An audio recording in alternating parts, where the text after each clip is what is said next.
সাতক্ষীরায় টানা বৃষ্টিতে চরম দুর্ভোগে পড়েছেন খেটে খাওয়া মানুষ। বুধবার ভোর 5টা থেকে শুরু হওয়া একটানা বৃষ্টিতে কর্মজীবীদের কষ্ট বেড়েছে। বিস্তারিত দেখুন মোকাররম বিল্লাহ ইমনের তথ্যচিত্রে। শহরের সড়কগুলো প্রায় ফাঁকা, মোড়গুলোতেও নেই মানুষের চিরচেনা ভিড়। প্রয়োজন ছাড়া কেউ ঘর থেকে বের হচ্ছেন না।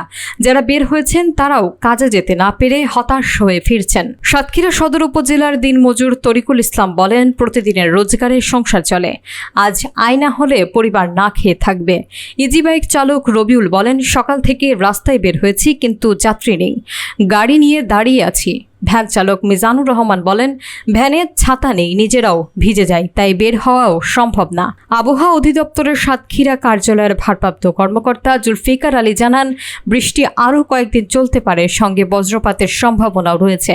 তিনি সবাইকে সতর্ক থাকার অনুরোধ জানান। টানা বৃষ্টিতে সবচেয়ে বেশি বিপাকে পড়েছেন দিন এনে দিন খাওয়া মানুষ, যাদের জীবিকা নির্ভর করে প্রতিদিনের আয়ে।